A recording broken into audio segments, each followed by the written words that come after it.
Bien, pues hoy vamos a ver un poco de farma y vamos a ver un poco de fisio que habíamos quedado pendientes ayer. Y no creo que sea necesario ver otra vez esos fármacos, ahorita les comento cuáles, pero igual les damos una pequeña repasada para que no estén perdidos. Ahorita les comento cuáles. Entonces, vamos a darle con esto. Voy a hablar de antiarrítmicos para que podamos entender la parte de lo que hemos visto del electro. Los antiarrítmicos son fármacos que, como dicen su nombre, son factores o son medicamentos que van a cambiar precisamente la regularidad de la frecuencia cardíaca. Esto es muy importante porque estos van a hacer que lata generalmente al ritmo específico, a un ritmo regular, o va a disminuir la frecuencia. Generalmente disminuyen la frecuencia, no la aumentan. Generalmente producen o van a estimular ritmos bradicárdicos. ¿Okay? Los antiarrítmicos se van a clasificar según la clasificación que ya es más o menos viejita, se llama de Vaughan-Williams o Vaughan, B-A-U-G-H-A-N. Ajá, Vaughan. ¿Cómo? Vaughan, B-A-U-G-H-A-N. Por favor, por favor, paro. B-A-U-G-H-A-N. Vaughan. ¿Cómo? No, V. Nada más que no sé, supongo que es Vaughan. Así se pronunciaría Vaughan Williams. No creo que sea necesario del Williams. Con W, ¿no? O sea, le van a poner una G, una U con diéresis y ahí sí es Williams. Entonces, por favor, tengan en cuenta el nombre, lo van a encontrar en algunos libros, no lo van a encontrar en otros. No quiere decir que sea otra clasificación. Esa es la base de la clasificación. De hecho, esta clasificación está quedando en desuso. ¿Pero por qué se los menciono? Porque hemos utilizado esa y le hemos agregado grupos. Esta es la clasificación. Tenemos los 1, los 2, los 3, los 4 y tenemos un grupo de otros, o el grupo 5. El grupo 5 es como una mezcolanza de diferentes efectos o de diferentes mecanismos de acción. Cuando hablamos de esta clasificación, agrupamos a estos fármacos según su mecanismo principal de acción. Aguas, los antiarrítmicos generalmente tienen muchos mecanismos de acción, estoy hablando más de uno. Sin embargo, para la clasificación nos vamos a enfocar en uno en específico. ¿Okay? Entonces, ¿a qué nos referimos con esto que los agrupamos por mecanismos de acción? Los grupo 1 van a ser bloqueadores de canales de sodio. Y ustedes ya pueden como que empezar a relacionar con lo que veíamos en las primeras clases de potencial de acción, en electrofisiografía. Y se acordarán que en potencial de acción tenemos canales de sodio, ¿no? Perfecto, entonces ya se puede imaginar que esos son los bloqueados por el grupo 1. El grupo 2 no van a bloquear canales de sodio, estos son beta bloqueadores. Esto lo que van a hacer es bloquear los receptores adrenérgicos beta. ¿Okay? Si se acuerdan, hablábamos la clase pasada que los receptores beta o la adrenalina en general produce hipertensión. Esto porque late más fuerte el corazón, late más rápido el corazón y produce vasoconstricción, produce venoconstricción. En el corazón tenemos receptores que van a producir el aumento de frecuencia, pero también el aumento de contractibilidad. Una cosa es que contraiga más fuerte y otra que contraiga más rápido. Va a tener las dos funciones este tipo de receptores. Los beta bloqueadores van a efectuar el efecto contrario. No sé si tiene sentido. Los beta bloqueadores, los receptores beta cuando se activan, hacen que lata más rápido y lata más fuerte el corazón. Si nosotros estamos dando bloqueadores de estos receptores, va a ser lo contrario. Va a latir menos fuerte y va a latir más lento. ¿Tiene sentido? ¿Sí? Ok. En el tercer grupo tenemos a los bloqueadores de canales de potasio. ¿Okay? Y otra vez, recuerden lo que vimos en la primera clase de los potenciales de acciones, también hay canales de potasio por ahí, entonces esos también son afectados. Y por último tenemos a los canales de calcio, que estoy seguro que también, otra vez regresando a la primera clase, se acuerdan que en algún lugar hay canales de calcio, entonces todos estos canales son bloqueados y van a afectar la manera en que trabaja el corazón. ¿Sí tiene sentido eso? ¿Sí? Ok, pues vamos a ver uno por uno. ¿Les parece? Esto es nada más como la introducción, desde luego, no lo voy a dejar así. Y tenemos, les comentaba, el grupo de otros que estos van a trabajar de manera, heterogénea. ¿Qué me refiero con esto de heterogéneo? Que no van a funcionar, por ejemplo, los canales los bloqueadores de canales de sodio están en el 1, estos, o sea, todos van a funcionar bloqueando los canales de sodio, aunque algunos tienen algunos detallitos.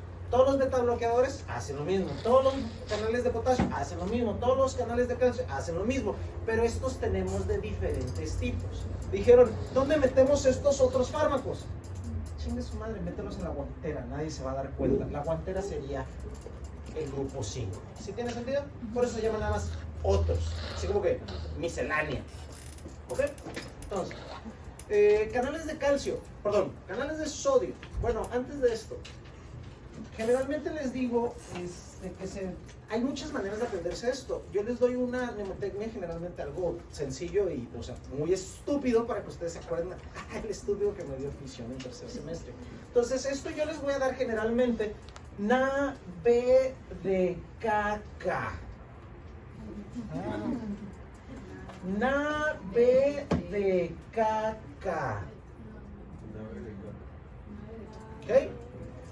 Yo no lo veo como caca de, o sea, de poop, sino lo veo más bien como la nave de Kevin, porque hay dos Ks y te puedes confundir, ¿no?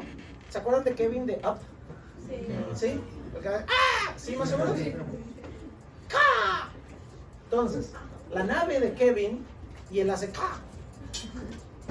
Es una mnemotecnia que se me ocurre, está bien pendeja, pero se pueden acordar de eso. Pueden inventar la suya, inventan la suya, ¿sí? Pero de esta manera se pueden acordar cuál va primero, cuál va después. Primero el sodio es la Na, B de beta, Kevin con K de Kevin y K, pues de calcio. ¿Sí tiene sentido? Entonces creo que se los pueden aprender así, pueden desarrollarlos. Claro que sí, pueden estar muchísimo mejor, desde luego, no manches, esto, o sea, no necesariamente va a ser útil. Pero, reitero, no tiene ciencia, pero se lo pueden aprender de esa manera. Ya nosotros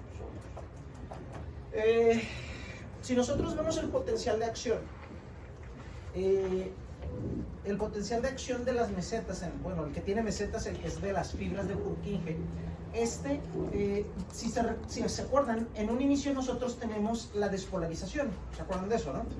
Sí. ¿Qué canal tenemos en esta fase? Sodio. ¿Quién se abre? El de sodio, ¿no? Entonces, si nosotros cerramos los canales de sodio, ¿qué creen que pase con esta despolarización?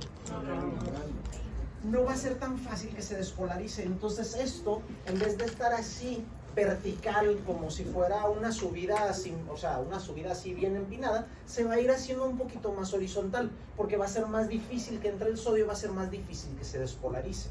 En otras palabras, significa que estos antiarrítmicos van a disminuir la frecuencia cardíaca. ¿Por qué? Porque va a tardar más en despolarizarse, y recuerden que entre más tarda en despolarizarse, más tarda en contraerse el corazón, porque la despolarización es el estímulo, es el mensaje. Si tarda en llegar el mensaje, tarda en realizarse la acción. En este caso, pues el músculo no se va a contraer tan rápidamente. Otra vez, estos son los canales de sodio, o los bloqueadores de canales de sodio, ¿no? Ahorita vemos unos ejemplos. Siguiendo la misma lógica de los de la clasificación, seguirían los beta. Los beta van a producir una disminución en el impulso inicial, o en el impulso para poder estimular el potencial de acción. ¿A qué me refiero con esto? Que el corazón puede latir solo, es autónomo, eso no lo cambiamos, pero los receptores beta dicen qué tan rápido va a latir. O sea, si ustedes sacan un corazón, el corazón va a latir a una velocidad constante, es autónomo, pero no puede aumentar la frecuencia. Los receptores beta estimulan la frecuencia más elevada. Cuando nosotros producimos o estimulamos con beta bloqueadores, más bien inhibimos con beta bloqueadores, la frecuencia va a disminuir, porque esto se va a hacer cada vez menos, se va a hacer cada vez menos la estimulación. No sé si me explico. ¿Sí, más o menos? Si tienen dudas, es el momento, no pasa nada. Bueno, claro que sí. Los receptores beta pueden hacer que estos potenciales se hagan más pequeños para que aparezcan más en una como cantidad de tiempo, ¿sí? O sea, más rápida la frecuencia.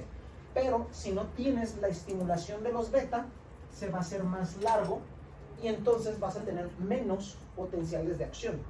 Cuando damos los beta bloqueadores, pasa eso. Aparecen menos potenciales de acción en un periodo de tiempo. O sea, por minuto van a aparecer menos. Eso significa menos frecuencia. ¿Sí? No sé si acaban de notar en los canales de sodio, los bloqueadores de canales de sodio y los beta, ya tenemos como un efecto muy común. ¿Qué hacen los dos? Disminuyen la frecuencia. Disminuyen la frecuencia cardíaca. Entonces, cuando nosotros tenemos taquicardias o taquiarritmias, que tienen nombres muy específicos, no es lo mismo por ejemplo, una taqui supraventricular a una taqui ventricular a una taquicardia sinusal. Suenan muy similares, todos empiezan con taqui porque van rápido, pero no todas tienen la misma indicación. O sea, la indicación del fármaco. ¿Okay? Generalmente, nosotros como médicos generales vamos a considerar a los beta bloqueadores como el tratamiento inicial. ¿Sí? Generalmente es lo que vamos a tener a nuestra disposición. Pero en la vida real, hablando de la vida más bien de especialista, hay muchísimos fármacos a nuestra disposición. Pero lo más común que tenemos a disposición es un beta bloqueador. Eso va a haber donde quieras. Levantas una piedra y encuentras, 10 tipos de beta bloqueadores. Pero no necesariamente vas a encontrar, por ejemplo, canales de sodio, canales de potasio. ¿Sí me explico? Esos son ya más especializados, ahorita hablamos de ello. Bien. ¿La lidocaína se podría utilizar como...? De hecho, es un canal de sodio, es un bloqueador de canal de sodio que intravenoso puede funcionar como antiarrítmico. De hecho, sí se utiliza. Sí se utiliza.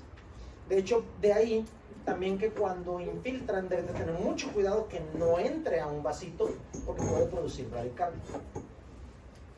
Entonces, en eso que dijo, estimulan el primer impulso para el potencial de acción, ¿qué dijo? Estimulan al nodo sinoauricular, hablando del beta receptor, para que haya más potenciales de acción. ¿Sí? ¿No he dicho que el nodo sinoauricular? El beta receptor, no el beta bloqueador. El receptor es el que tienes y el que si lo estimulas se prende. Pero estos son bloqueadores, lo apagas, hay menos potenciales de acción. Receptor es una antena. ¿Sí? El mensaje que llega a la antena generalmente es la adrenalina, vamos a decir. Eso es lo que hace que lata más rápido el corazón. Pero nosotros no le vamos a meter adrenalina a una taquicardia. O sea, lo matarías. Entonces lo que vas a hacer es bloquear esta antena con un beta bloqueador. ¿Sí me explico? Sí. Seguro. Sí, pero beta receptores no. El fármaco es beta bloqueador y va a trabajar sobre los beta receptores. Es que había explicado como se cortaba, por así decirlo. Ajá, esto se aporta, ¿sí? Para que aparezcan más. Un beta... Eso sería un beta adrenérgico. Lo normal. Ese sería el agonista, no el antagonista. Okay. El bloqueador es el antagonista. Entonces, evita que sea como ese... Los alarga, sí. Los alarga. ¿Sí, más o menos? Les voy a decir una cosa. Si tienen que aprender antiarrítmicos, definitivamente, si tienen que conocerlos. Yo tengo una anécdota del servicio social. A mí me estuvieron a taladre. Ahorita vamos a ver uno de los que me estuvieron chingue durante el internado. Y me los aprendí. Me los pinche aprendí y dije, a ver, ¿para cuándo me sirve esto? No pasó mucho tiempo llegando al servicio social. yo solicité antiarrítmicos porque era tanto mi pinche miedo de, o sea, que me llegara una arritmia. Y me dieron, se llama,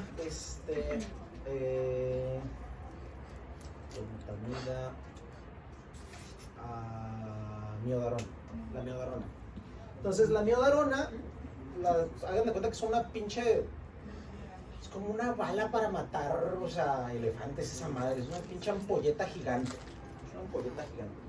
Y esta madre se tiene que administrar primero con una dosis de impregnación y después una dosis de mantenimiento. La dosis de impregnación generalmente son o un bolo o una dosis más o menos alta para que se pueda distribuir, como dice el nombre, se pueda distribuir o impregnar el organismo, como una esponja seca, ¿no? La tienes que impregnar primero, la tienes que mojar, ya después funciona. Entonces, es muy interesante porque me aprendí los esquemas, son más o menos un pedo esos esquemas.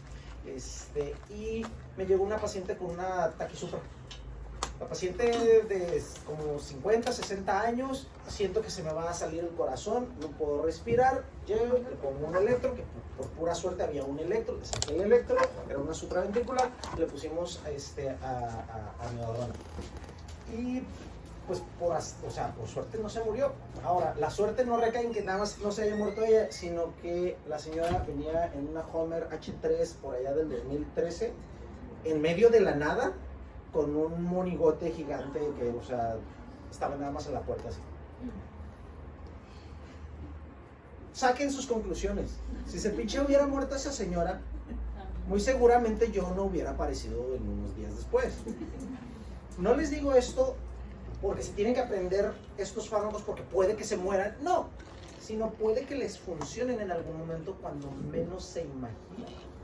Esa paciente, bueno, los esquemas, hagan de cuenta que es primero para 30 minutos la impregnación y después para 18 horas lo que queda de la dosis. La paciente, cuando ya se sentía bien, dijo, pues suficiente, guardo mis cosas y se fue. Le digo, señora, su antiarrítmico. La señora dijo, muchas gracias, me dejó un fajo de dinero, otra vez saquen sus conclusiones y se fue. Y se fue. Y nunca la volví a ver. Entonces, nada más para que sepan, estos fármacos pueden salvar vidas y muchas veces no se dan cuenta, pero también les salvan a ustedes la vida. Entonces, nada más, o sea, esa fue mi experiencia, muy seguramente esa no va a ser su experiencia, sin embargo, nunca saben a lo que se van a exponer. Por ejemplo, ese tipo de, esa categoría de beta-bloqueadores es para enfermedades crónicas, simplemente se da a largo plazo. ¿Cuál? Ah, sí, ahorita los vamos a ver con detenimiento. Sí, ahorita los vamos a ver con detenimiento. Hay unos que sí los puedes utilizar ya para siempre. Hay unos de acción corta. Hay de acción larga, acción corta. Hay unos selectivos y no selectivos. Ahorita los vamos a ver. Doc, una pregunta fuera de tema. ¿Cuánto dinero le dejó? Completamente irrelevante. Potencial. Mande. Los receptores betas sobre dónde se ubican. ¿Mande? Los receptores betas sobre dónde se ubican. En todo el cuerpo. O no es un lugar específico. O sea, están en todo el cuerpo. Lo que pasa es que tenemos beta 1, beta 2 y beta 3. Entonces, dependiendo de los receptores, ahorita vamos a ver algunos donde se encuentran, es su efecto. Ahorita los vamos a ver. Entonces, en el potencial de acción tenemos la tercera fase, si se acuerdan, esos son los canales de potasio. Aunque también tenemos los canales de potasio durante la primera repolarización, la meseta y después ya la repolarización completa. La repolarización aquí es muy importante porque cuando nosotros metemos bloqueadores de canales de potasio, esto se va a alargar.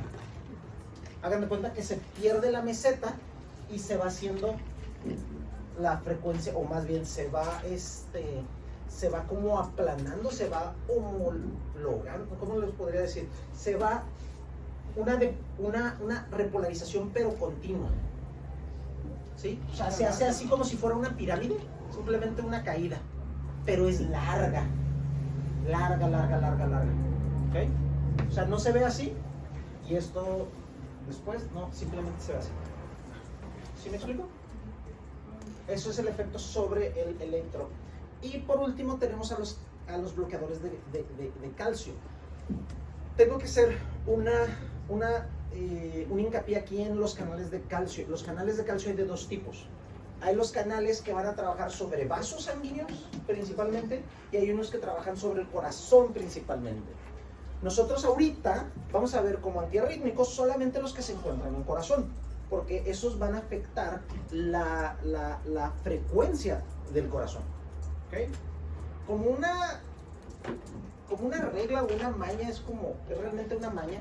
Yo les aconsejo que tengan en cuenta que generalmente son los betabloqueadores de inicio, pero siempre tienen la alternativa de los calcio antagonistas o los bloqueadores de canales de calcio.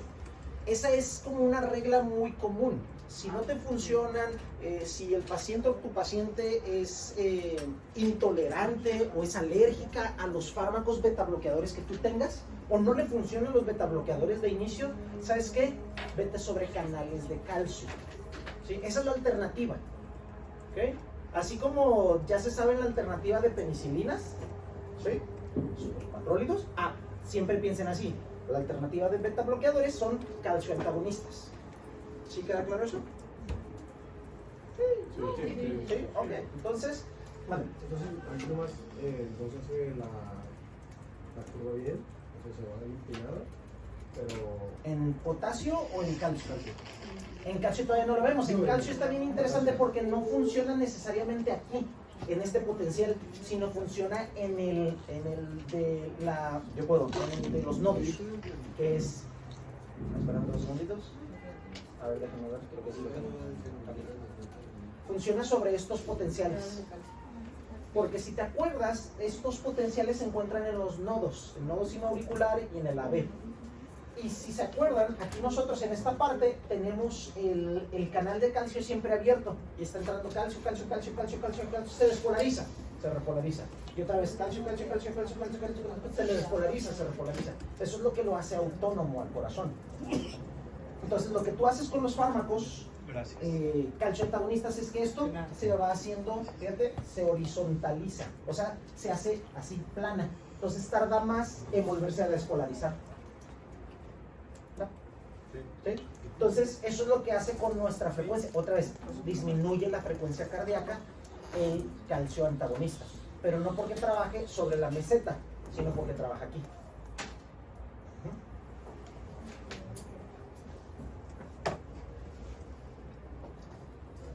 Esa es otra manera de verlo, que es lo que nosotros estábamos ahorita revisando, ¿no?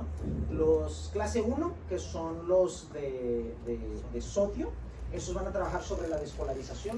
Los beta bloqueadores van a trabajar sobre la intensidad, la amplitud del potencial, pero también qué tantos van a aparecer. Entonces aquí los vemos aquí, así como externos, ¿no? Porque no trabajan directamente en el potencial, o sea, no en un canal.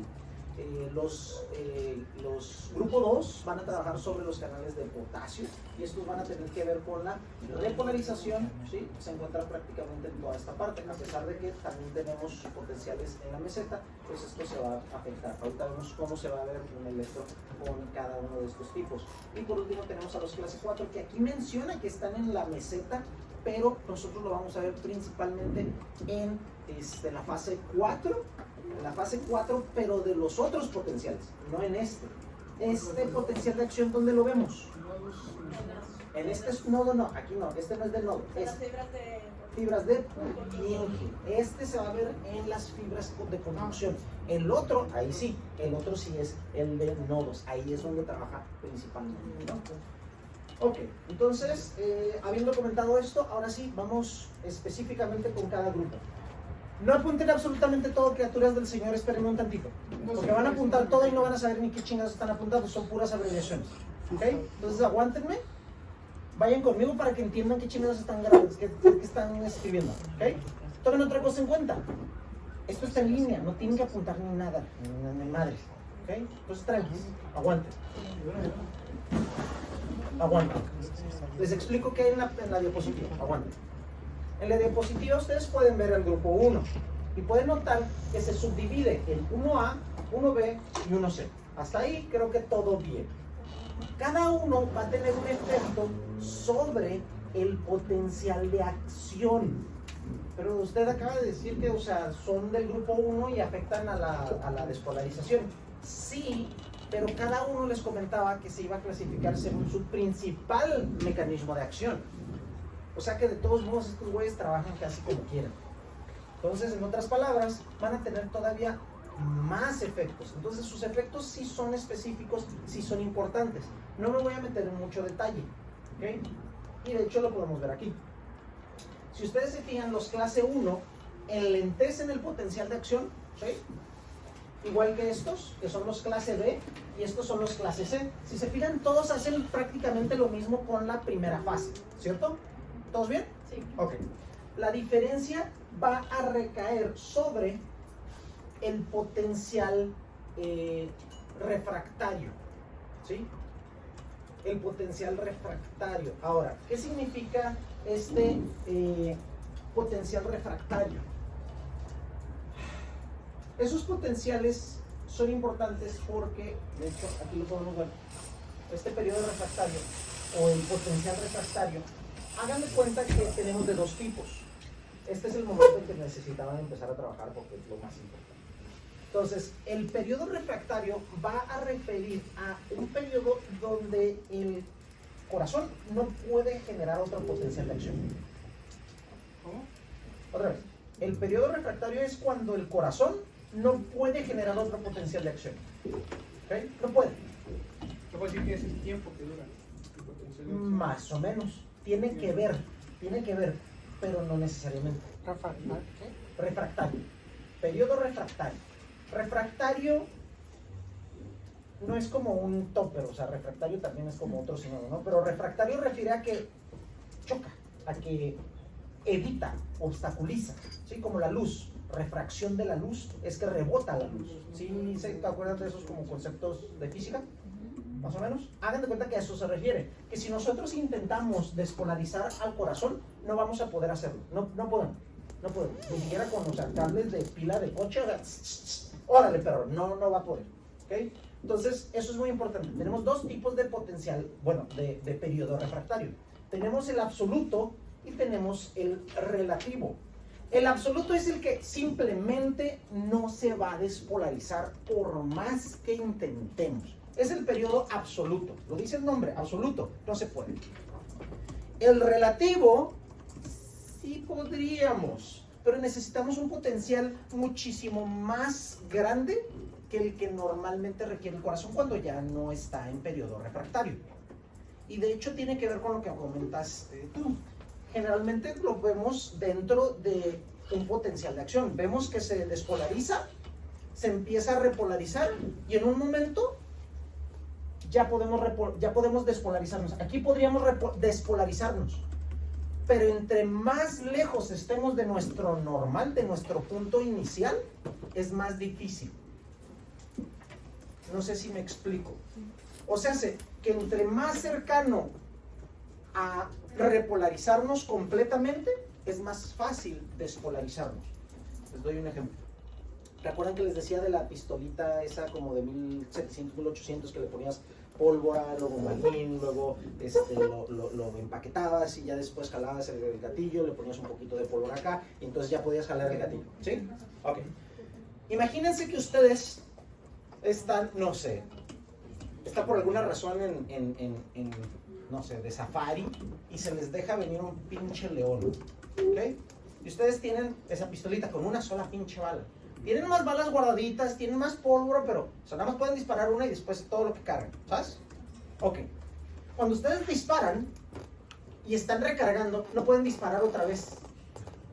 ¿Sí tiene sentido? Porque está temblando su puta madre, me voy a morir. Hasta que ya está empaquetada. Pero pueden empaquetarla bien hasta que está listo, o pueden empaquetar más o menos y tratar de disparar. ¿Sí me explico? O sea, sé que sí podrían disparar aquí porque ya está la pólvora adentro, no muy bien empaquetado, pero ahí está la pinche, o sea, ya está para disparar. Pueden disparar, ¿sí? Pero va a ser más difícil que empiecen o que le peguen al león. En este caso, es más difícil el potencial de acción, empezarlo desde aquí, que este sería el final del periodo absoluto, y este empezaría el periodo relativo, hasta como por acá, que ya está prácticamente normalizada la carga eléctrica de la célula. ¿Sí me explico? Hagan de cuenta que es lo mismo. se despolariza, no vas a poder volverte a despolarizar, porque eso haría que el corazón se tetanizara. De hecho, el periodo refractario existe de manera evolutiva para que el corazón, o sea, no se contraiga de tantas veces que de repente se quede así, todo contraído. ¿Alguna vez han tenido un calambre? ¿Saben qué es un perro calambre? Hagan de cuenta, eso es tetanizar, eso es la tetania. Imagínense que el corazón se acalambrara. No. ¿Sí lo explico? O sea, si duele una calambra, imagínense que el corazón se quedara así todo reseteado. Pues está cabrón. ¿Sí me explico? Entonces, evolutivamente se desarrolló como mecanismo de defensa para que el corazón no se pueda volver a contraer, ¿no? Entonces, eso es el periodo refractario. Lo que van a hacer los diferentes bloqueadores de calcio, perdón, los bloqueadores de sodio, van a hacer cambios sobre el potencial o el periodo absoluto, el periodo relativo. Y lo podemos ver aquí. Aquí, por ejemplo, el periodo refractario, ¿sí?, se va a alargar. Quiere decir que en este tiempo, nosotros no vamos a poder generar otro potencial. En otras palabras, va a generar una ritmicidad del corazón. O sea, va a regularizar. Te va a decir, órale, un sopapo, no te pongas a contraerte antes de tiempo, hasta aquí. Ah, Simón. ¿Okay? Vean cómo cambia, por ejemplo, con la clase 1B. Aquí no se afecta el periodo refractario. Vean el verde, la gráfica verde es la que es normal, ¿sí? La normal. Si nosotros no le administramos un fármaco de este tipo, si le administramos un fármaco, notarán que cambia el inicio de la despolarización, pero no cambia el periodo refractario. ¿Okay? Y por último, vamos a ver que aquí sí se afecta, pero no se afecta tanto. ¿Quién lo afecta más? El 1A. ¿Sí lo notan? El 1A es quien más afecta el periodo refractario. ¿Okay? Esa es prácticamente la diferencia. El 1A lo afecta mucho, el 1B no lo afecta y el 1C lo afecta más o menos. Hagan de cuenta que es como Goldilocks o el cuento de Ricitos de Oro, que llega a la casa de los osos y dice, ah, no mames, este está muy frío, ah, no mames, este está muy caliente, este está excelente.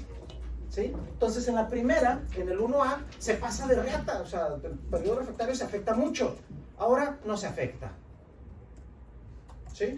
Y en los últimos, se afecta excelente, entre más o menos medio. No quiere decir que uno sea mejor que otro, cada uno tiene su indicación, es nada más una analogía. Entonces, si se afecta más el periodo en la clase 1A, van los primeros. ¿Vale? ¿Van los primeros?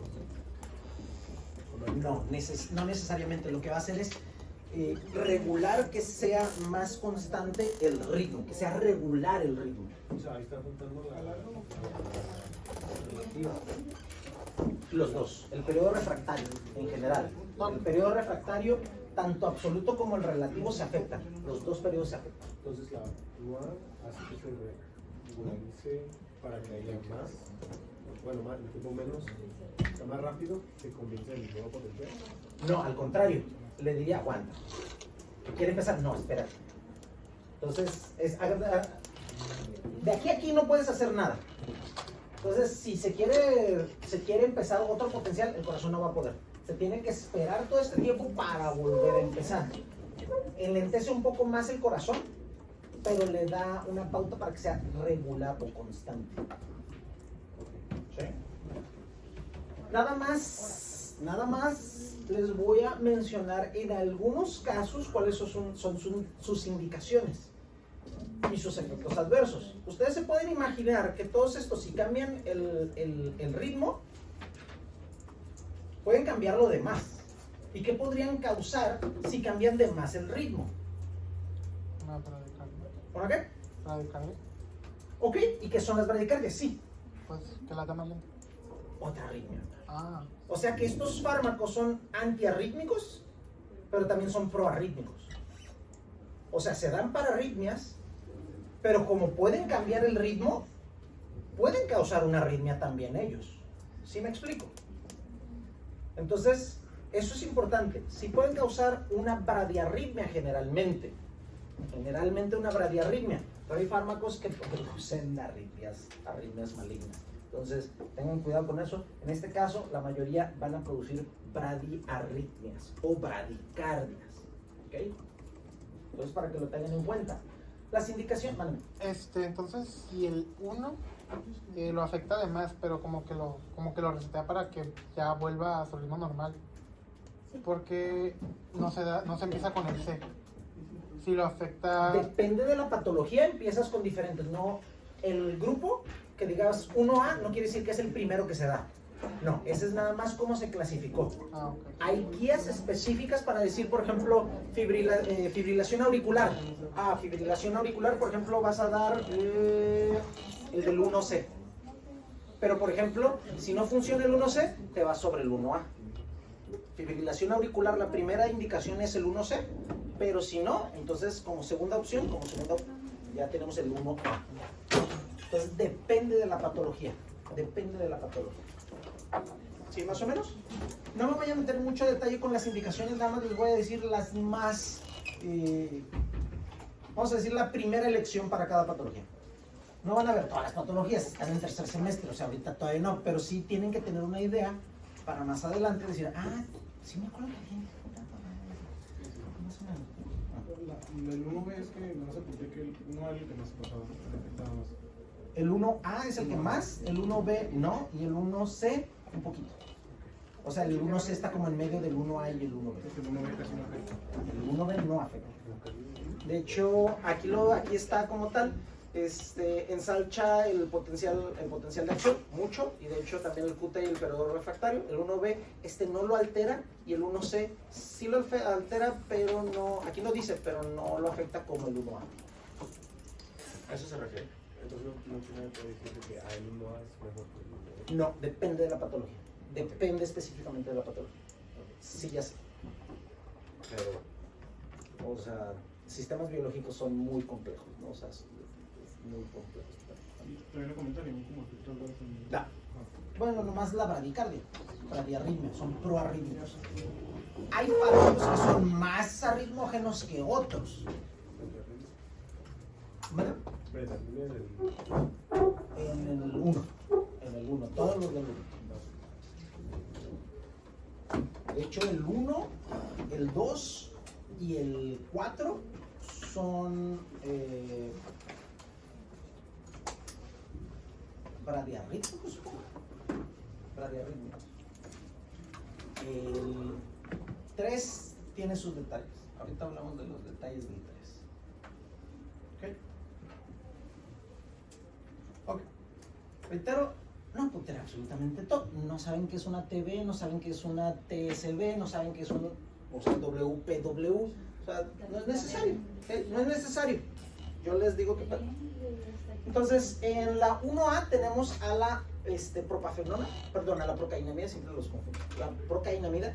Y tienen otros, pero ese es el que se pueden aprender, es el más común. ¿Ok? Tienen la procainamida. En el 1B tienen el que comentaba su compañera, la lidocaína. En el 1C voy a agregar dos. Tienen la propafenona y tienen la flecainida. ¿Ok? Flecainida. ¿Ok? Flecainamida, no, flecainida. Aquí es donde entramos con los detalles. Flecainida. La flecainida es un excelente fármaco para tratar la FA, la fibrilación auricular, y de hecho también lo que es la taquicardia supraventricular. Sin embargo, este fármaco, la flecainida, no se debe administrar en pacientes con postinfarto. Este es súper importante.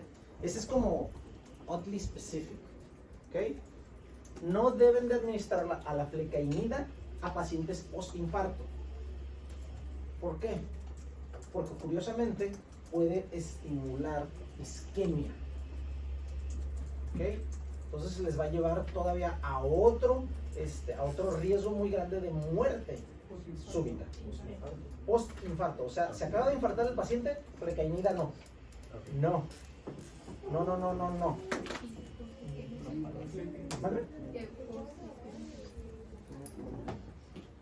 Puede producir alargamiento, dije isquemia, pero además con la isquemia va a alargar el QT, y ese es dato de es alto riesgo para morir. ¿Ese aplica para los dos clase 1C o solo para flecainida?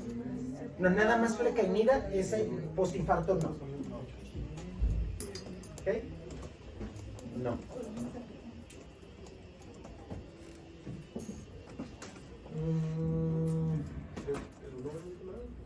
El 1B, taquicardia ventricular o fibrilación ventricular podrían. Por ejemplo, para postinfarto sí. La lidocaína sí se puede administrar. La flecainamida cada La flecainida. Ah, ¿cuáles afecta? Digo, el... Muerte inminente, muerte súbita. Ah, Muerte súbita postinfarto. es que... La lidocaína la hace como Es intravenoso, sí. Sí, no hay pastilla. Sí, intravenoso. De ahí es prácticamente lo importante. Es prácticamente lo importante. Grupo 2. El grupo 2, aquí lo voy a ver con la intención de antiarrítmico. De hecho, también tiene una función sobre la hipertensión, pero no maneja muy bien la hipertensión, a menos que sean grupos muy específicos, por ejemplo, afroamericanos, más bien personas que tengan un linaje de afrodescendencia. Es importante sí mencionar los beta bloqueadores. Los beta bloqueadores disminuyen la morbimortalidad en estos pacientes.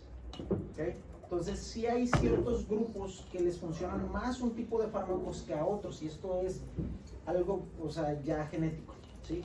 Es la farmacogenética, no que utilicemos la farma sobre la genética, sino que ya tenemos una predisposición genética a ciertos fármacos por muchos factores, no voy a entrar en detalle. Entonces la clase 2 principalmente lo vamos a ver como antiarrítmicos, no tanto como antihipertensivos. Lo vamos a ver como antiarrítmicos principalmente. ¿Okay? Entonces los antiarrítmicos aquí, de hecho los beta bloqueadores los vamos a clasificar en dos tipos, los selectivos y los no selectivos. Cuando una persona es no selectiva, pues por ejemplo en la comida simplemente come lo que se le ponga enfrente, no importa. Pero si es selectiva, puede ser que nada más coma, no sé, puro pollo, o coma pura ensalada, o coma pura, no sé, puro marisco, o coma puro algo específico. Selecciona lo que va a comer. En el caso de los fármacos, significa qué tan afín es para un receptor en específico. Entonces, cuando decimos que un fármaco es selectivo para qué receptor o qué receptor, generalmente es un receptor. ¿Okay? En este caso nos vamos a enfocar en los receptores beta, estamos hablando de beta bloqueadores, ¿no? Y aquí específicamente vamos a hablar de beta 1, beta 2. ¿Okay? Beta 1, ¿cuántos corazones tenemos? 1. Fisiológicamente, pero estructuralmente.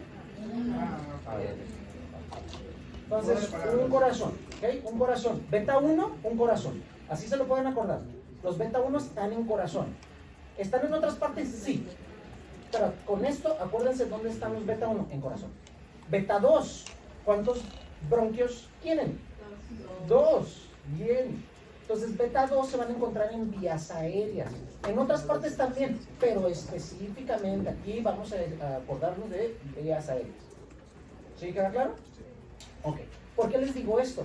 Porque los beta bloqueadores los vamos a caracterizar en selectivos y no selectivos. Los no selectivos, ¿cómo? El que había comentado, el propanolol es no selectivo. ¿Contra qué receptor o receptores actuaría si es no selectivo? Contra beta 1 y beta 2, porque no le importa cuál esté, es el que se le presente primero. No es selectivo. ¿Sí queda claro? Lo que se le presente está bien, no hay pedo. En el caso de los demás, van a ser selectivos. Si son antiarrítmicos, ¿contra qué receptor creen que se le una si son selectivos? Beta 1, porque hay un corazón. Y estos van a trabajar sobre corazón. ¿Sí queda claro? Sí. Ok. Entonces, si se fijan, terminan en LOL, no en OL, como el formoterol, ¿sí? Como el salbutamol. ¿Se acuerdan de esos? ¿Sí? ¿Esos qué son? Son beta-adrenérgicos. Esos son agonistas de los receptores beta. Esos los prenden. pero esos trabajan sobre beta 2 para que abran los bronquios. Son broncodilatadores. Estos no queremos que trabaje más el corazón. Estos van a bloquear los receptores, principalmente uno.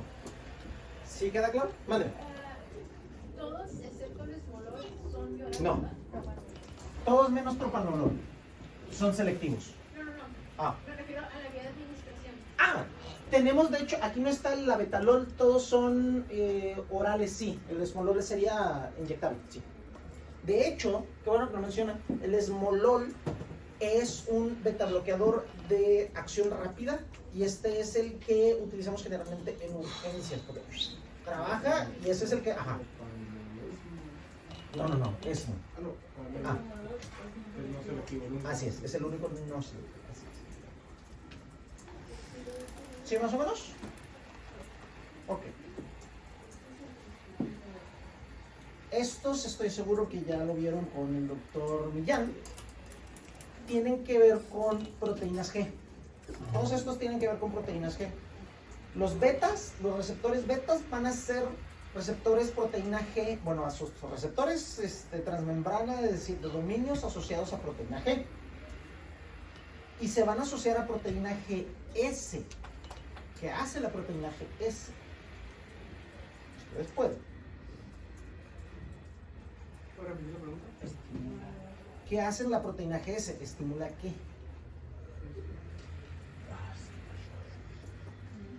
Estimula la síntesis, muy bien, ¿de qué? Catecolamina, no, porque la catecolamina es la que se le une a este receptor. De AMP cíclico. Entonces lo que va a hacer es el efecto dentro de la célula es gracias al AMP cíclico. ¿Okay? Entonces, al contrario de lo que haría la catecolamina, como mencionaron, la adrenalina, en este caso iba a bloquear la síntesis de AMP cíclico, se iba a depletar y eso iba a llevar a que el nodo sinusal no estimulara, no generara despolarización y dos, va a disminuir la contracción del sarcómero en el músculo cardíaco. Eso es lo que hace el receptor beta cuando se bloquea. ¿Okay? Eso es lo que pasa cuando bloqueas el receptor beta. Beta 1 específicamente. ¿Sí tiene sentido eso?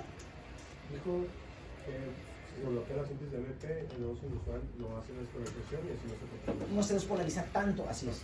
Disminuye las veces que se despolariza y disminuye la fuerza de contractibilidad del sarcómero. ¿Sí? De hecho, ahí está todo lo demás, ¿no? Ahí dice. ¿Y para qué se va a dar? Principalmente, así, métanselo al hipocampo. ¿Okay? Ahí guárdenlo en la parte más recóndita de su hipocampo. Los beta bloqueadores se van a dar como profilaxis para muerte súbita, postinfarto. ¿Qué quiere decir? Que postinfarto a estos pacientes les tienes que zambutir, ¿okay? Les tienes que zambutir un beta bloqueador, prácticamente el que ustedes quieran. ¿Okay? Las guías les establecen una lista, sigan la lista, pero beta bloqueador. ¿Por qué? Cuando un corazón se infarta, ¿qué le pasa a la parte donde está infartado el músculo cardíaco? ¿Qué le pasa a ese músculo? ¿Sí? No se atrofia, pero por ahí va la idea. Se queda. ¿Qué es un infarto? Hay una necrosis. Bueno, Lleva a muerte. Eso eventualmente lleva a necrosis. O sea, la necrosis es la muerte, ¿no? ¿Han visto alguna vez, digo, está medio rara la analogía, pero alguna vez han dejado jamón remojar en agua así un rato, digamos, no sé, un tiempo arbitrario, como 17 días? ¿No? no. Ok. ¿Alguna vez han dejado remojando algo que sea como de piel? Algo que se haya quedado afuera, llovió y no se dieron cuenta, súper mal, pasaron otra vez como 16 días con 4 horas y 6 minutos. ¿No? Se pone ¿Otra vez pasado? Ok. ¿Los tenis? Bueno, los tenis depende, porque si es nylon no va a funcionar Un valor. Un balón, ok. ¿Y cómo? Pero, o sea, se quedó remojando así como un chico de tiempo. Ok, se va descarapelando, se va a agrietar eventualmente. Hagan de cuenta que se hace como friable. Friable quiere decir frágil.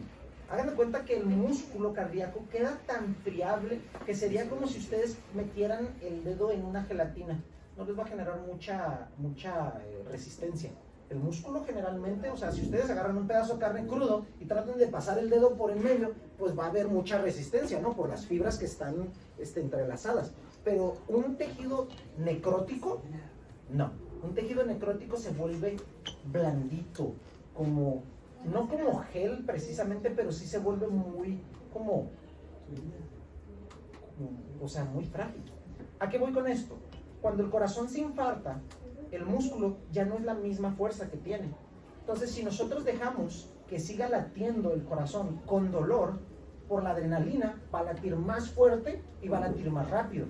Pero falta sangre en ese tejido y se está muriendo, entonces te va a doler más. Entonces vas a latir más por la misma adrenalina y va a latir más fuerte. ¿Qué creen que pueda pasar con esa pared de imagínense un ventrículo y esté latiendo más fuerte el corazón? Podría colapsar. ¿Va qué? Podría colapsar. No ¿a qué te refieres con colapsar? ¿Colapsar como hacerse pachichi o como? Ajá. Como eso. Así sí, puede explotar esa pared, porque la presión dentro, imagínense como imagínense, otro ejemplo, ¿han visto las llantas de los trailers que de repente explotan? Sí. Que traen chipotes o algo así, y dicen, no mames, esa madre puede explotar. Hagan de cuenta que es lo mismo aquí. Los chipotes de las llantas se hacen porque la llanta se hace más delgada ahí, pierde fuerza como si fuera una hernia. Entonces en el corazón, hagan de cuenta que donde está necrótico, se vuelve más blandito y puede explotar. ¿Okay? Entonces, ¿qué es lo que hacemos con los betabloqueadores? ¿Cuál es la lógica detrás de los betabloqueadores después de un infarto?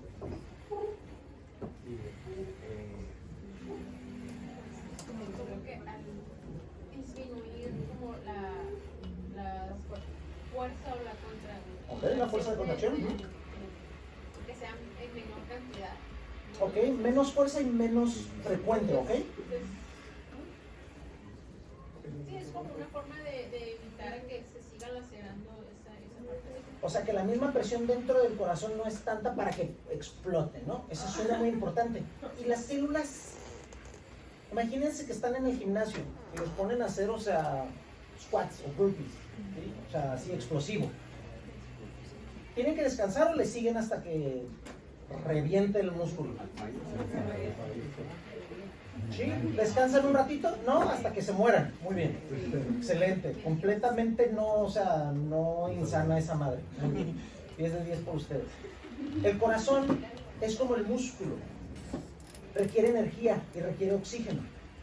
Si a ustedes les duele un músculo por hacer mucho ejercicio, llega un momento donde les deja de responder.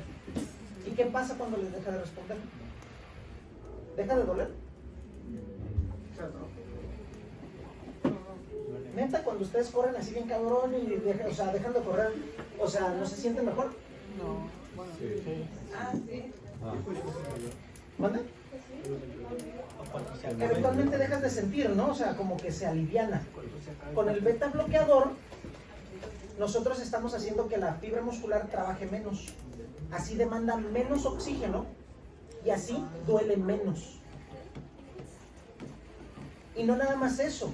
Si demanda menos, entra en un metabolismo más bajo, la célula tiene menos riesgo de morirse y así menos se va a expandir el tejido necrótico. Entonces, si un paciente se infarta, Sí. ya después del infarto, Incluso en el infarto puedes dar betabloqueadores ya. De hecho, deberías de dar betabloqueadores. porque dijo que el AMP que hace que no haga la contracción muy bien, Ajá. pero si estoy faltando, pues está latiendo, ¿no? No, sí, está latiendo. Lo que pasa es que no le llega sangre a una parte del corazón. Ok. Entonces, si tú haces o dejas que lata más fuerte, más va a demandar oxígeno y más se va a cansar. El metabolismo va a aumentar y entonces vas a generar más radicales libres porque vas a entrar en un metabolismo anaerobio. y eso va a producir ácido láctico, va a producir más dolor, vas a liberar más adrenalina, vas a hacer que lata más fuerte y esto se empeora. Entonces, cuando administras esos fármacos, Betabloqueadores. los betabloqueadores, así que el corazón trabaje menos Sí. y así disminuir el tiempo de infarto. O sea, algo así. No hace que el infarto dure menos, sino limita el daño del infarto. Limita el daño del infarto.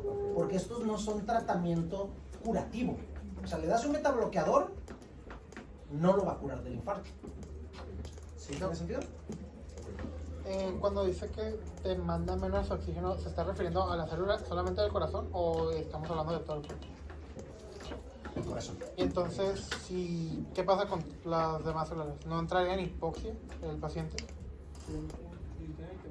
Ajá. ¿Por qué? ¿Porque está latiendo menos el corazón? Sí, o sea, hay menos flujo de No sangre. lo vas a poner a correr, güey. Ah, ok. No, está en reposo. Está en reposo. No le vas a decir, oye, vete por unas cocas, güey, y tráete unas tortas también, ¿no? Unas con un chingo de chorizo. No, güey, no. No, le limitas el daño precisamente que el corazón lata menos y lo tienes en reposo. Ok. Reposo es obligatorio.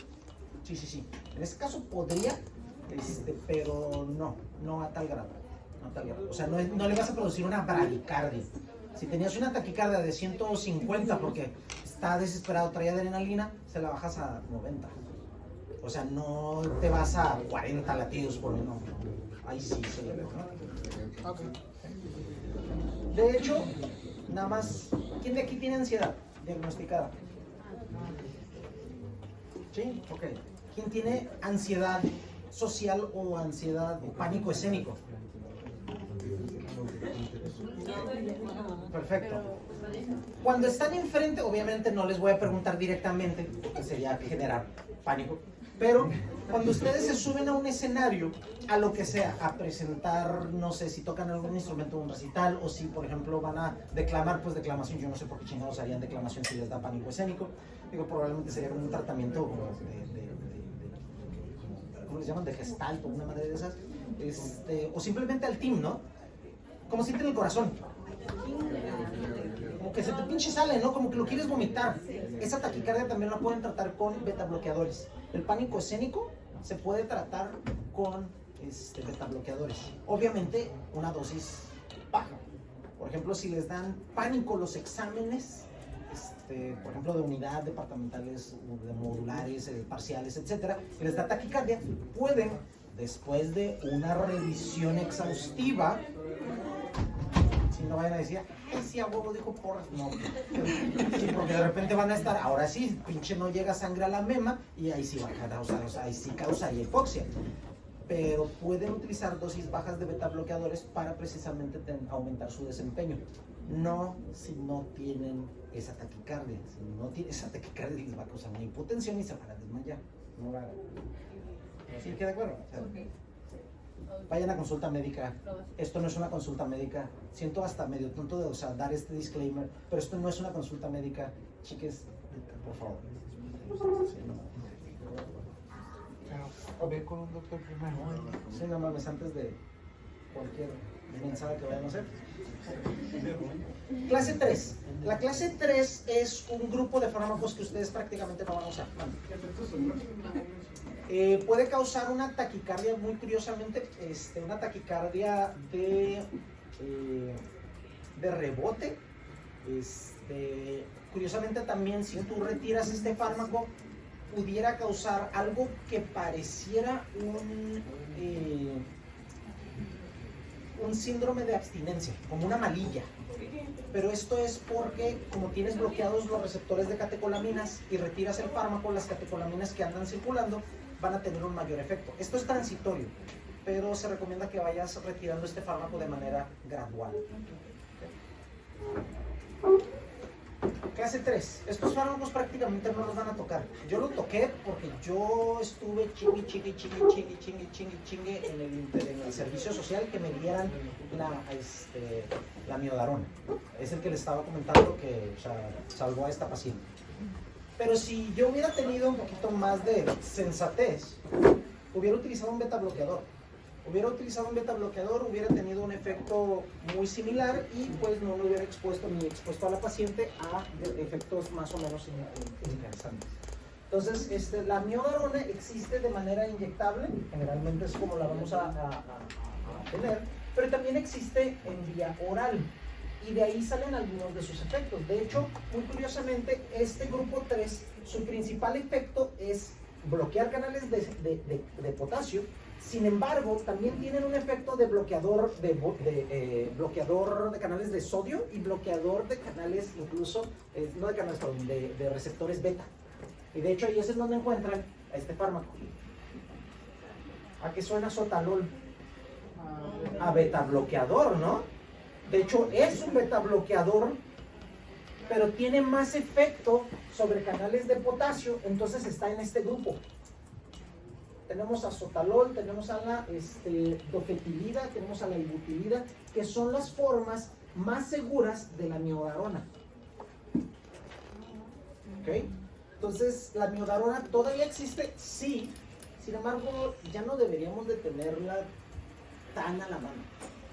Ya no deberíamos de tenerla a la mano. De hecho, es raro que ustedes vean a un paciente que esté en tratamiento con amiodarona oral.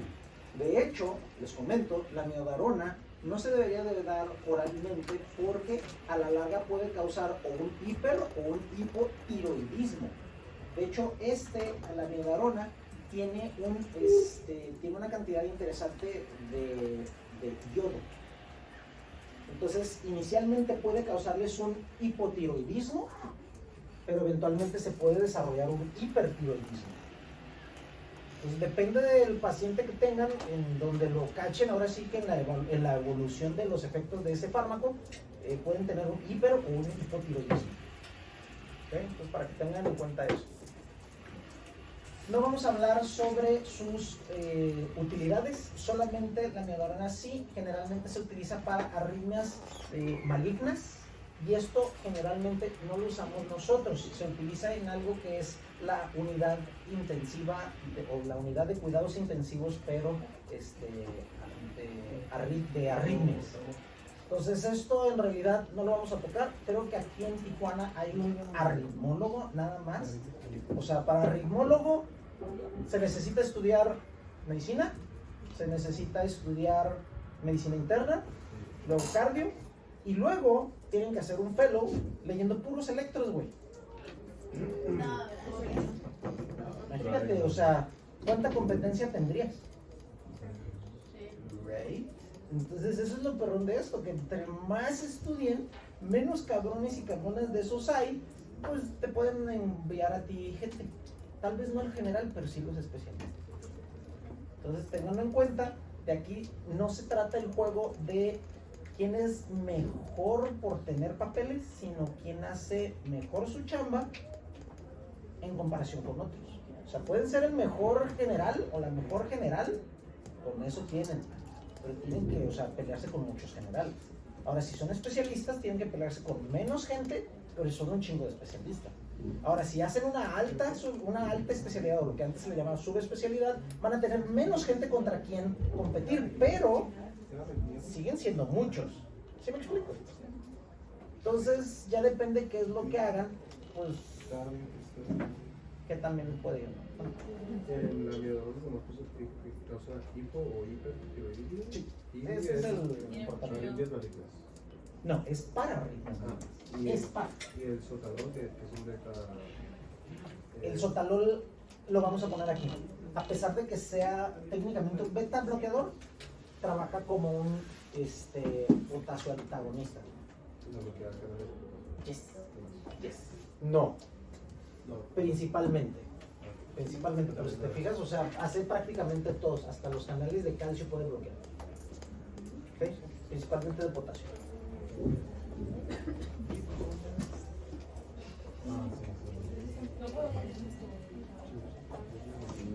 Ok, hasta aquí, más o menos.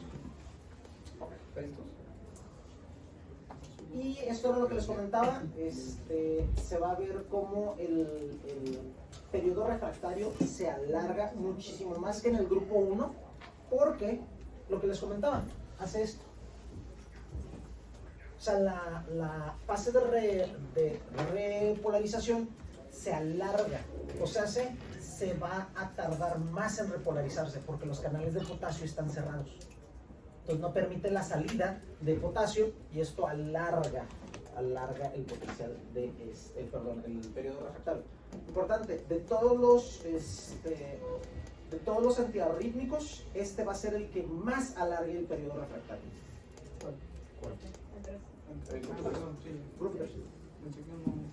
Como uno en específico, no, todos los tres. Por eso les comento, estos son los que más enlentecen la frecuencia, estos son los que más cuidado deben de tener, estos no son como para el uso diario. Clase 4, con mucha atención. Tenemos, aquí no los puse, pero son las dipiridinas. Las dipiridinas, las dihidropiridinas son quienes establecen aquí el marco de los calcio antagonistas. ¿A qué me refiero? Ustedes tienen los fármacos dihidropiridínicos y los no dihidropiridínicos, ¿sí? Cuando escuchan piridínico, tienen que pensar en los que terminan en dipino, ¿sí? Como nifedipino, amlodipino, cardiodipino. Todos esos dipinos son dihidropiridínicos. Esos no son antiarrítmicos. Esos no son antiarrítmicos, los dihidropiridínicos. Esos los vamos a ver un poquito más adelante. Esos los vamos a usar más como vasodilatadores y son antihipertensivos. En este caso, estos son los no dihidropiridínicos. Esos no terminan en dipino, ¿sí? Estos van a ser el verapamilo y el diltiazem. Si se fijan, o sea, como que nada que ver, absolutamente nada que ver. Tienes todos los dipinos, el verapamilo y el diltiazem. Estos son los antiarrítmicos. Estos trabajan sobre los receptores de calcio, o los canales de calcio, perdón, los canales de calcio que se encuentran en marcapasos principalmente. Estos se encuentran principalmente en los canales, van a trabajar sobre canales de calcio que se encuentran en especialmente los marcapasos, o sea, el SA y el AB. Y enlentecen la frecuencia cardíaca. ¿Okay?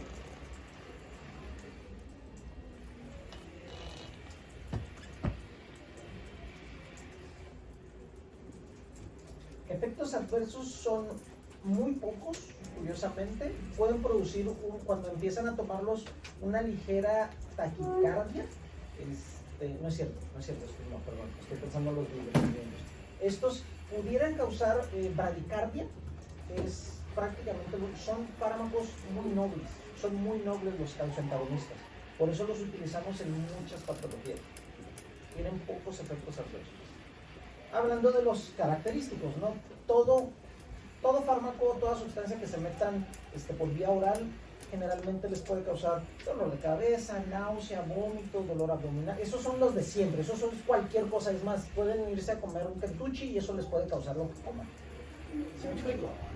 Entonces, o sea, no es característico, eso lo puede hacer cualquier pastilla, cualquier jarabe, cualquier comida.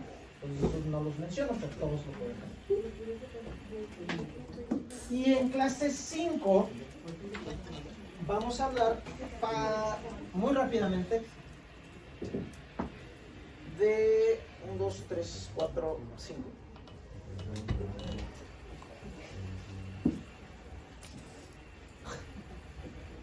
No voy a hablar mucho, vale.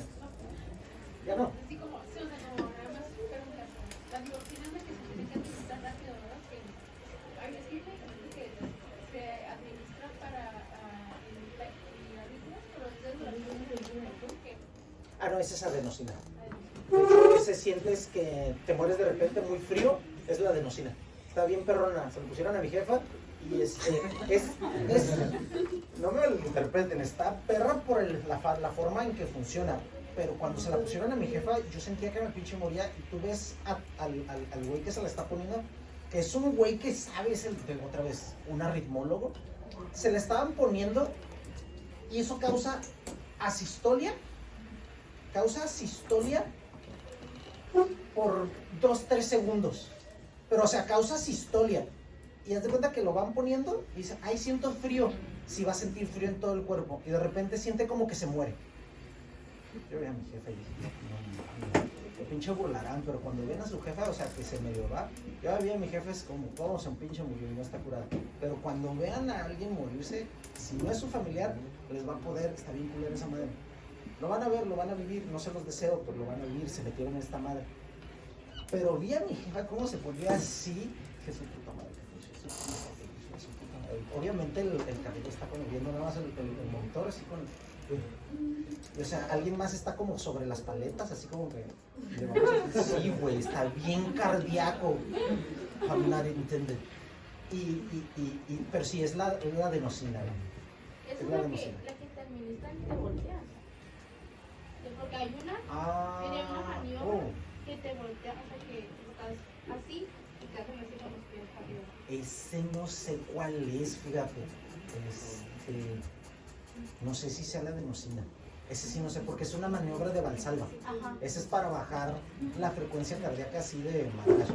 Pero no me acuerdo qué fármaco es, no me acuerdo si es la adenosina. Ese sí no sé. Ese sí no sé.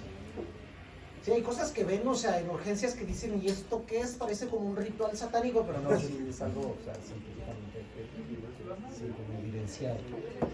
Entonces, nada más se los voy a mencionar porque algunos los vamos a ver más adelante. La digoxina, lo vamos a ver más adelante. Este es un inotrópico positivo. Me imagino que ya vieron las funciones, las 5 funciones del corazón. Inotropismo, lucitropismo, bagnotropismo, dromotropismo y me falta uno, Lucy ya lo dije, y cronotropismo. ¿Sí? ¿Ya lo dije? Entonces, crono, ino, dromo, lucy y bagno. ¿Todos de acuerdo? Entonces, aquí vamos a específicamente actuar sobre la función inotrópica. La función inotrópica es sobre la contracción del corazón. En otras palabras, va a estimular la contracción del corazón. Técnicamente ya no debería de administrarse la digoxina, ¿eh? O sea, técnicamente la digoxina ya es un fármaco viejo, es un fármaco riesgoso, es muy riesgoso, incluso potencialmente fatal, es tóxico.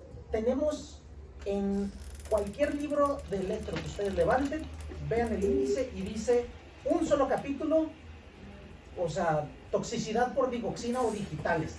Es este güey. Los digitales son estos fármacos. Se llaman digitálicos porque provienen de una planta que se llama dedalera. Ustedes la conocen.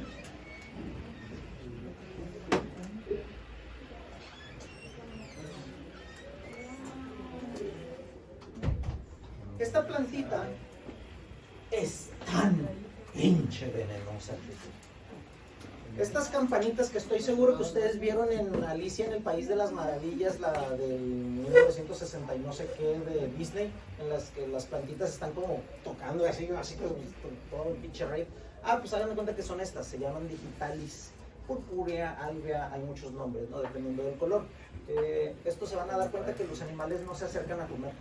Está muy interesante, es como, no sé, evolutivo. Son muy venenosas, de hecho proviene de ahí el fármaco. No quiere decir que, o sea, agarren la florecita, la hagan polvito, o sea, no, eso ya son otros tiempos. Pero de ahí proviene, por eso se llama digoxina o digital, porque parecen dedales de coser. Entonces, por eso es un dedo. Entonces, digoxina es de digitalis, de dígito, de dedo. ¿Okay? De ahí viene el nombre. Vamos a ver cómo funciona más adelante, no se preocupen. Lo único que sí tienen que saber es que bloquea la bomba sodio-potasio ATPasa. Por fin funciona esa madre que tantos le hemos apalabreado, ¿no? La bomba sodio-potasio ATPasa es bloqueada por este fármaco y eso produce mayor contracción del corazón. La adenosina va a trabajar sobre los receptores de adenosina. De hecho, es un agonista del receptor A1. Y esto produce una disminución del AMP cíclico. Eso produce en el corazón una disminución de la frecuencia cardíaca. Disminuye el AMP cíclico. Como ahorita lo comentábamos con el beta bloqueador, disminuye el AMP cíclico y con eso disminuye la frecuencia cardíaca. Pero lo hace específicamente en el corazón, no en vasos, no en otra parte. El sulfato de magnesio, este va a funcionar sobre, otra vez la bomba sodio-potasio ATPasa, también funciona sobre los canales de calcio y también funciona sobre canales de sodio y de potasio. Entonces funciona en varias partes, muy interesantemente. El sulfato de magnesio es utilizado también para arritmias. Y por último, bueno, penúltimo tenemos la atropina. La atropina va a funcionar como un antagonista de la acetilcolina. Específicamente sobre receptores M. Los receptores M se encuentran en el corazón. Hay una mnemotecnia que dice: si no camina, atropina. En otras palabras, cuando tienen momentos de frecuencias muy bajas, o incluso, no me acuerdo del ACLS, no me acuerdo de los criterios, pero por decir algo, o sea, tienes una frecuencia muy baja, casi cero, puedes administrar atropina, y de hecho eso es más viable que empiece a latir el corazón a una frecuencia normal, que si ustedes usan paletas, que en las películas sale eso. No sé si hayan visto realmente, o sea, las paletas no funcionan para prender el corazón, como dice, te resetean, no, son defibriladores, solamente se administra o se pueden utilizar en fibrilaciones. Entonces no funciona como en las películas de que está en asistolia y le meten ahí un choque. No, lo único que van a hacer es quemar al paciente, pues, o sea, no van a lograr ni nada. ¿Okay? Entonces los defibriladores son para fibrilación. La ivabridina va a funcionar sobre también la bomba sodio-potasio ATPasa, pero tiene otros mecanismos de acción. Eso lo vamos a ver en especial en insuficiencia cardíaca. ¿Okay? Entonces, estos son los antiarrítmicos, chicos. No les di información excesiva. Yo sé que parece mucho, pero son muchos fármacos los antiarrítmicos. Me interesa más que nada que ustedes vean los mecanismos de acción, y en algunos casos que mencionamos su indicación, sepan su indicación. Pero en realidad los antiarrítmicos que van a utilizar ustedes van a ser los grupo 2 o los grupo 4, esos son los que más van a utilizar. Y sí, desde luego ustedes también van a dar seguimiento a los grupo 1. Grupo 3 es difícil que ustedes manejen, sinceramente. Yo, porque me pinche a vender, lo único que tenía, no es cierto, también tenía beta bloqueadores, pero era joven y muy estúpido, y lo bueno es que tuve suerte, no se me pinche murió. Entonces, les digo, no porque lo haya hecho mal, sino porque incluso esos fármacos, teniendo un adecuado manejo, una adecuada dosis, pues tienes un riesgo. Siempre hay un riesgo cuando se le administra algo a un paciente. Hasta un paracetamol puede darle una reacción anafiláctica. Entonces, no lo tomen tan a la ligera, gracias. Último, les comento, esta imagen que ven aquí, este es un efecto muy característico de los digitales. Esto se llama la cubeta digitálica, así tal cual, cubeta digitálica. Lo van a ver después del QRS, y van a notar cómo no hay un punto J, pero es, o sea, literal como una cubetita, ¿no? O como un plato hondo. Sí, esto que ven aquí, así.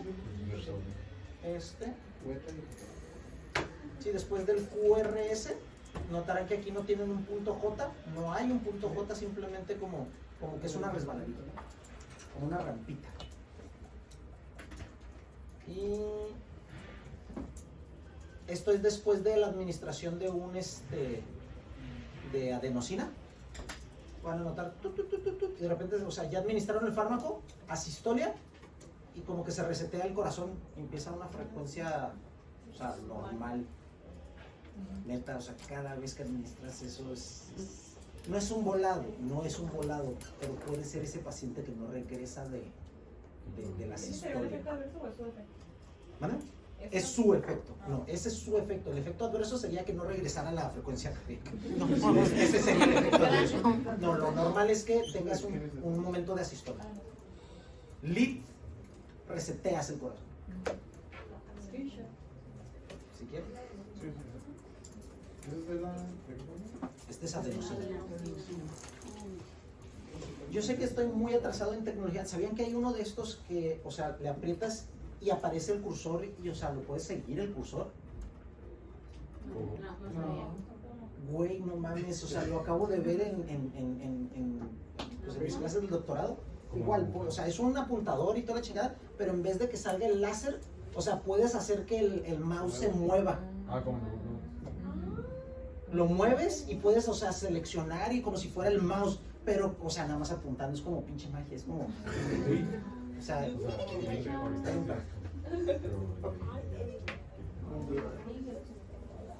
ahí les doy un resumen de los efectos adversos de todos los fármacos.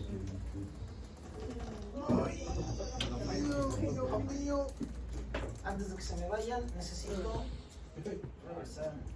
Ahí se los regreso ya.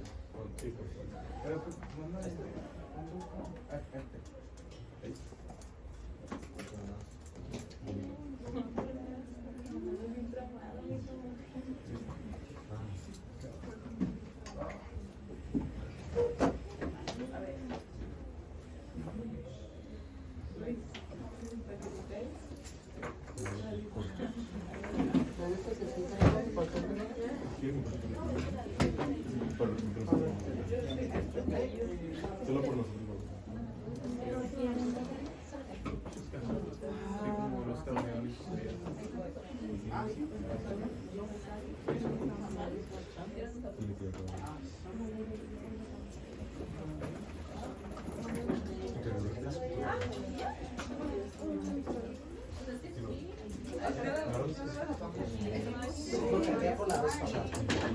Pero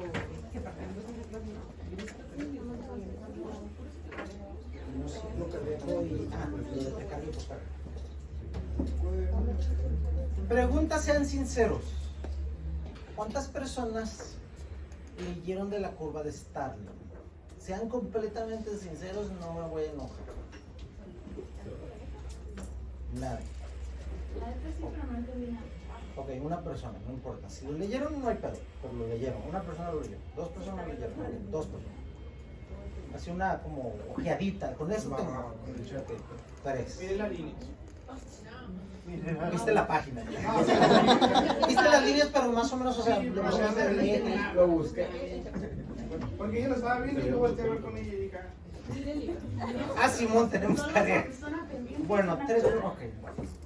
3:30. Entonces, voy a hacer esto. Son las 2:30.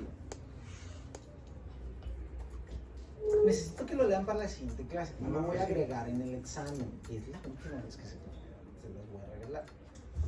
Pero necesito que sí lo lean porque sí va a estar muy cabrón que ahorita les diga de esto. Y o sea, la siguiente clase es el examen.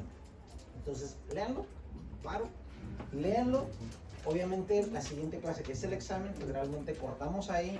O sea, el día del examen es el día del examen ya.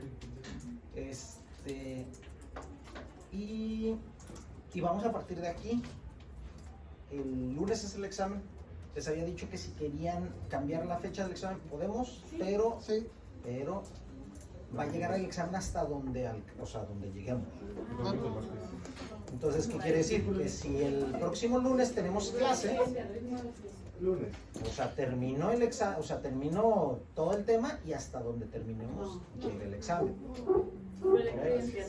Entonces, ustedes dirán, como ustedes quieran, todavía me pueden avisar hasta esta semana. O sea, hasta el viernes me pueden decir, ah, sí, paro, cámbianos el examen. Si no, queda ahorita para el lunes. ¿Sí? Si no me mandan mensaje, hago de cuenta que ya quedó. ¿Sí? Entonces, si quieren, platíquenlo y demás. No es que esté difícil, pero en 30 minutos no voy a alcanzar y la neta se me van a marear. Mejor lean bien lo que apuntaron vean un poco de antiarrítmicos y creo que con eso. Entonces, el lunes examen, chicas.